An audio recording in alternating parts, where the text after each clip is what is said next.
트레이딩을 하다 보면 며칠 동안 열심히 번 돈을 단 하루 만에 전부 반납할 때가 있습니다. 원래 세워둔 기준대로 매매했는데도 유독 어떤 날은 진입할 때마다 손절이 나요.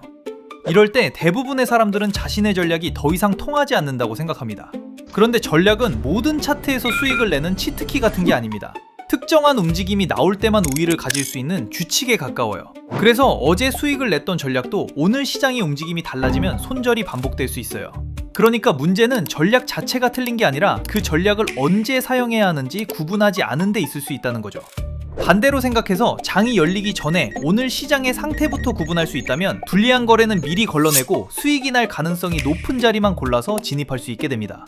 이쯤에서 너가 누구길래 이런 얘기를 하나 싶으실 수 있어요. 본격적으로 시작하기 전에 짧게 제 소개부터 드릴게요. 한양대학교 대학원에서 금융보험을 전공하고 각종 트레이딩 대회 1등 경험을 바탕으로 직접 검증한 매매 전략을 전해드리고 있는 돈무한입니다.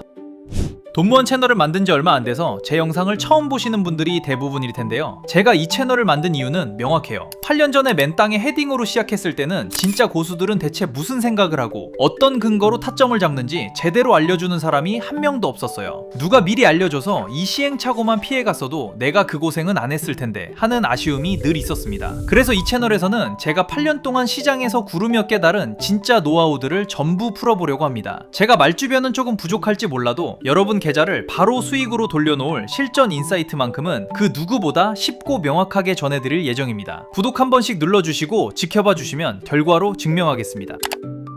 자, 그럼 다시 본론으로 돌아와서 장이 열리기 전에 오늘은 어떤 전략을 써야 할지 미리 알 수는 없을까요? 저는 이걸 판단할 때 오늘의 가격보다 전날 차트를 보고 사람들이 어느 가격에서 가장 많이 거래했는지를 먼저 확인합니다. 전날 거래량이 준항에 몰렸는지, 위쪽이나 아래쪽에 몰렸는지, 아니면 특정 가격에 머물지 않고 얇게 퍼졌는지에 따라 진입과 이절가를 미리 정해놓으면 장중에는 방향을 맞추려고 고민할 필요가 없어져요. 이런 식으로 시나리오를 미리 짜놓고 매매한다면 이렇게 꾸준하게 수익을 낼 수 있어요. 이 방법을 매매 규칙으로 정리해 최근 90일 동안 백테스팅한 결과도 영상 후반부에서 전부 공개하겠습니다. 그렇다면 전날 거래량이 어느 가격대에 몰렸는지는 어떻게 확인할 수 있을까요? 이걸 한눈에 파악할 수 있게 해주는 지표가 바로 볼륨 프로파일인데요.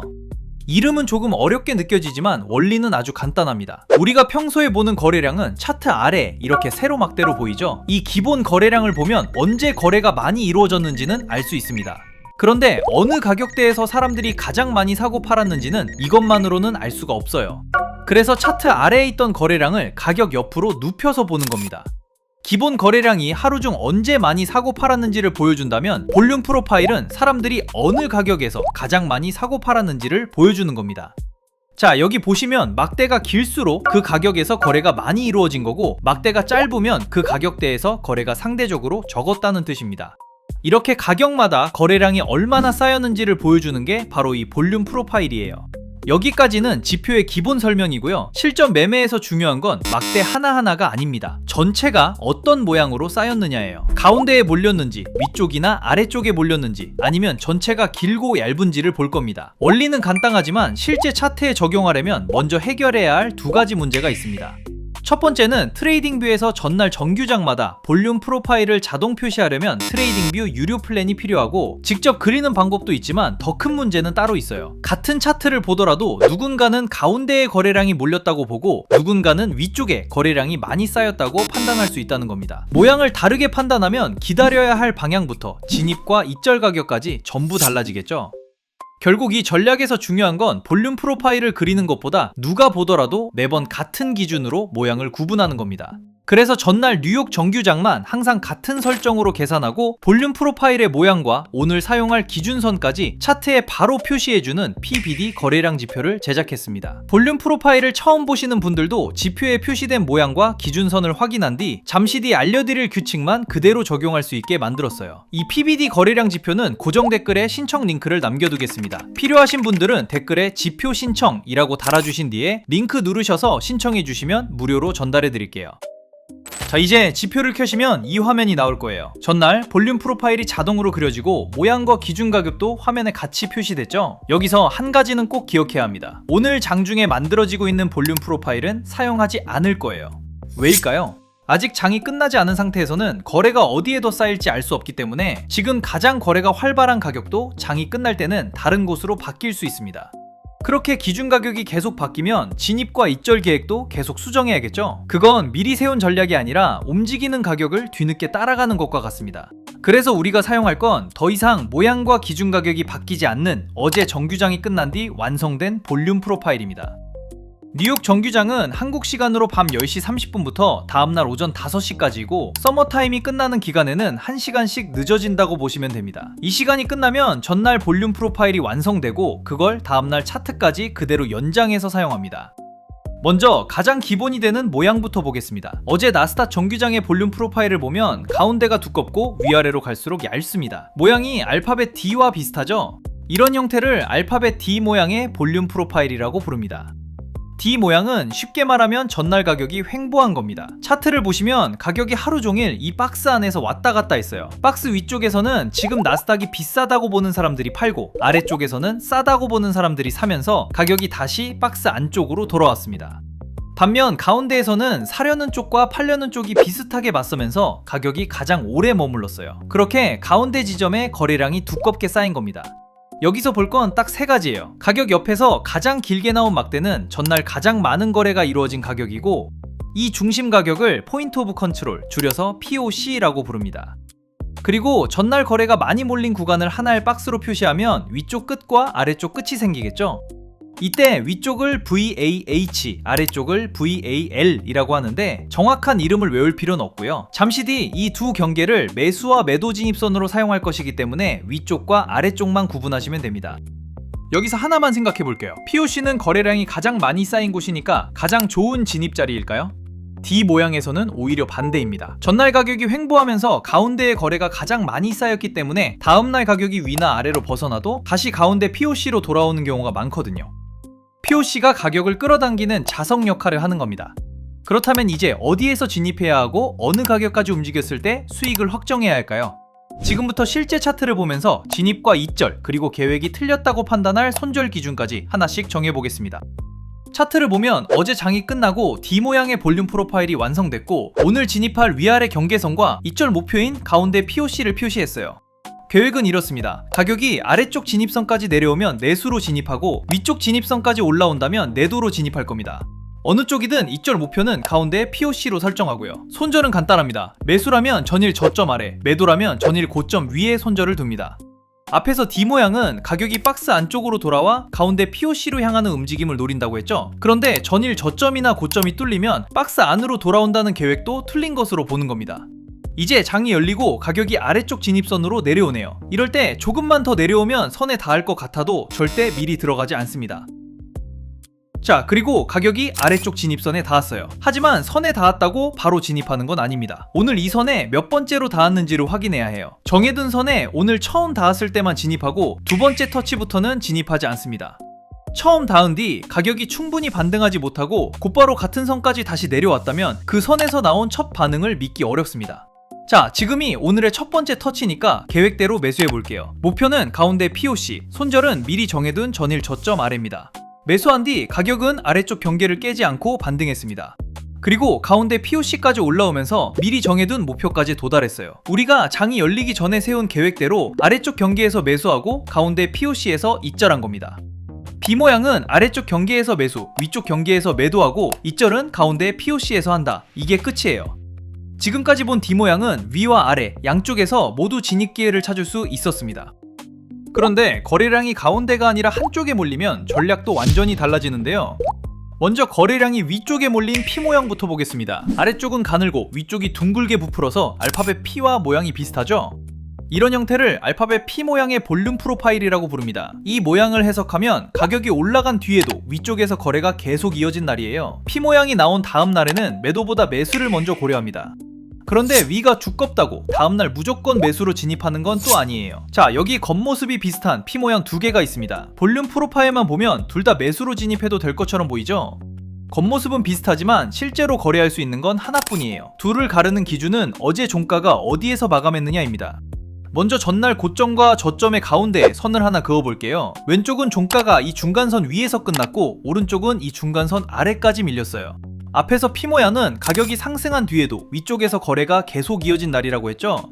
그런데 오른쪽은 장중엔 위에서 거래가 많았지만 종가가 절반 아래까지 밀려서 끝났습니다. 상승 추세가 장마감까지 유지되지 못한 거예요.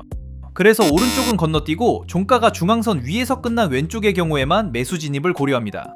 자, 여기까지 들으면 P 모양을 확인했으니까 이제 매수로 들어가면 되겠다 라고 생각할 수 있습니다.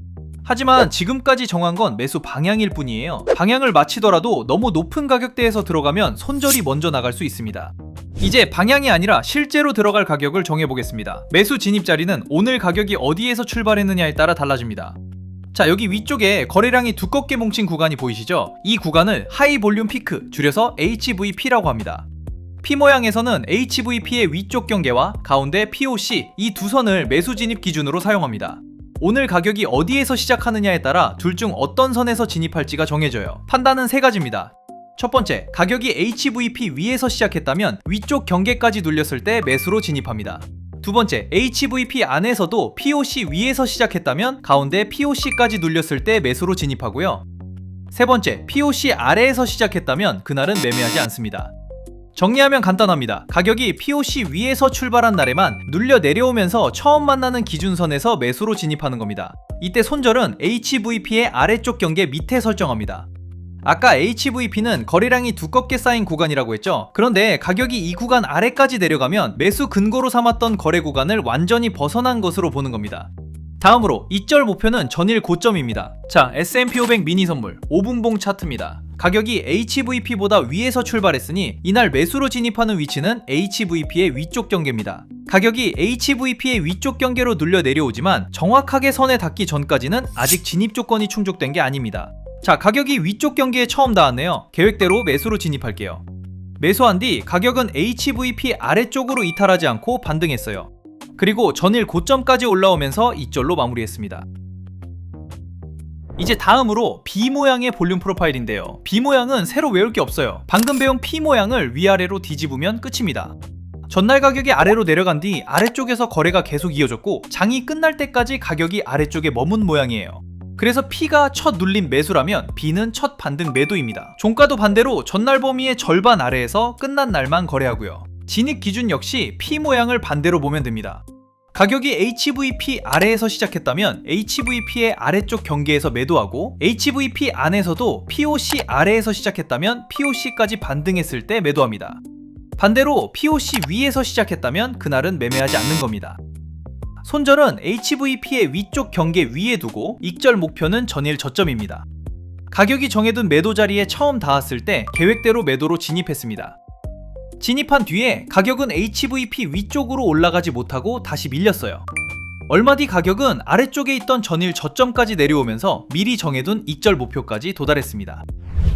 정리하면 가운데가 두꺼우면 D 모양, 위아래 경계에서 들어가고 목표는 가운데 POC입니다. 위가 두꺼우면 P 모양, 종가가 전일 가격의 절반 위에서 마감했을 때만 첫 눌림에서 매수합니다. 아래가 두꺼우면 B 모양, 종가가 전일 가격의 절반 아래에서 마감했을 때만 첫 반등에서 매도하는 거죠. 세 모양 모두 내일 오른다 내린다를 맞히는 게 아니라 양쪽에서 거래할지, 매수나 매도 한쪽만 볼지, 그리고 어디에서 진입할지까지 장이 열리기 전에 시나리오를 짜놓는 겁니다. 여기까지는 조건이 맞으면 거래할 수 있는 세 가지 모양이었습니다. 그런데 네 번째 모양, 즉 볼륨 프로파일 전체가 길고 얇게 나온 날은 아예 매매를 하지 않습니다. 앞에서 D 모양은 거래량이 가장 많이 쌓인 POC를 익절 목표로 잡았죠. 그런데 길고 얇은 모양에는 가격이 돌아갈 만한 뚜렷한 중심이 없습니다. 이걸 D 모양처럼 보고 추세 반대 방향으로 들어가면 가격이 가운데로 돌아오지 않고 기존 추세를 그대로 이어갈 수 있어요. 실제로 이 차트에서도 결국 전일 범위 밖에 둔 손절가에 닿았습니다. 추세를 따라가는 방법도 있지만 당일 움직임까지 확인해야 하는 별도의 전략이라 이번 영상에서는 다루지 않을게요. 그래서 길고 얇은 모양이 나온 다음 날은 거래하지 않습니다. 자, 여기까지가 네 가지 모양의 규칙입니다. 그런데 이 규칙을 그대로 따라해도 사람마다 볼륨 프로파일의 모양이 다르게 나올 수 있어요. 같은 차트라도 어디부터 어디까지 계산하느냐에 따라 POC와 거래량의 모양이 바뀌기 때문인데요. 직접 보면서 설명드릴게요. 지금은 화면에 보이는 대로 계산하는 볼륨 프로파일 지표를 켜봤습니다. 처음에는 D 모양이죠. 그런데 화면을 확대하니까 POC의 위치와 모양이 점점 바뀝니다. 이건 계산 범위가 변했기 때문인데요. 모양이 달라지면 확인해야 할 종가 조건도 달라지고 기다릴 방향과 가격도 달라집니다. 차트는 그대로인데 사용해야 할 전략은 달라질 수가 있는 거죠. 그래서 볼륨 프로파일은 항상 같은 범위로 계산해야 합니다. PBD 지표는 앞에서 말씀드린 것처럼 전날 뉴욕 정규장만 계산하고요. 시간대부터 계산 설정, 모양을 나누는 기준까지 전부 같은 값으로 고정해 놨습니다. 이 계산과 판정은 PBD 지표가 매번 같은 설정으로 자동으로 처리해 줍니다. 지표의 전날 볼륨 프로파일의 모양과 오늘 사용할 기준선이 표시되면 그 다음은 앞에서 본 규칙을 그대로 적용하시면 됩니다. 아직 PBD 지표를 받지 않으신 분들은 고정 댓글에 신청 링크 확인하셔서 받아가시면 되고요. 자, 그럼 이렇게 해서 모든 진입과 손절, 익절 규칙까지 알아봤는데요. 이제 궁금한 건 딱 하나죠. 이 전략이 실제로 돈이 되느냐는 겁니다. 잘 맞은 날 몇 개만 골라서 보여주면 어떤 매매법이든 대단해 보일 수 있어요. 그래서 최근 90일 구간 전체를 같은 규칙으로 백테스트 해봤는데요. 거래는 총 23번, 그중 17번이 수익으로 끝났고 승률은 73.9%였습니다. $10,000의 시드로 매매했을 때의 최종 손익은 19,305달러, 하나로 약 2,900만원 정도로 원금의 2배 가까운 수익이 나와줬어요. 이게 전략이 잘 맞은 날만 따로 골라낸 게 아니라 최근 90일 구간 전체를 같은 규칙으로 검증한 결과고요. D 모양은 13번 중 9번, P와 B 모양은 합쳐서 10번 중 8번이 수익으로 끝나면서 승률 차이는 크지 않았어요. 보통은 한쪽 추세가 뚜렷한 P와 B 모양에서 더 많은 수익을 냈을 것 같겠지만 전체 수익 19,305달러 중 무려 11,460달러가 횡보할 때 만들어진 D 모양에서 나왔습니다. 그래서 실전에서는 D 모양을 우선적으로 식별하고 무작정 차트의 움직임을 쫓아가는 게 아니라 나만의 기준을 만들어서 하지 않아야 하는 매매만 철저하게 걸러내는 겁니다. 이렇게만 하셔도 허무하게 수익을 반납하는 일을 크게 줄일 수 있습니다. 볼륨 프로파일은 진입할 자리를 더 많이 만드는 도구가 아니라 하지 말아야 할 거래를 미리 걸러내는 도구입니다. 가격이 기준선까지 오지 않으면 기다리고 길고 얇은 모양이 나오면 매매를 쉬는 거죠. 진입 기회는 언제든 다시 옵니다. 오늘 배운 기준으로 불필요한 매매를 하나씩 걸러내면서 여러분들이 쌓아온 소중한 자산을 오랫동안 지켜가셨으면 좋겠습니다. 그럼 오늘은 여기서 마무리하겠습니다. 영상이 도움이 되셨다면 구독과 좋아요 한 번씩 부탁드리고요. 시청해주셔서 감사합니다. 돈무한이었습니다.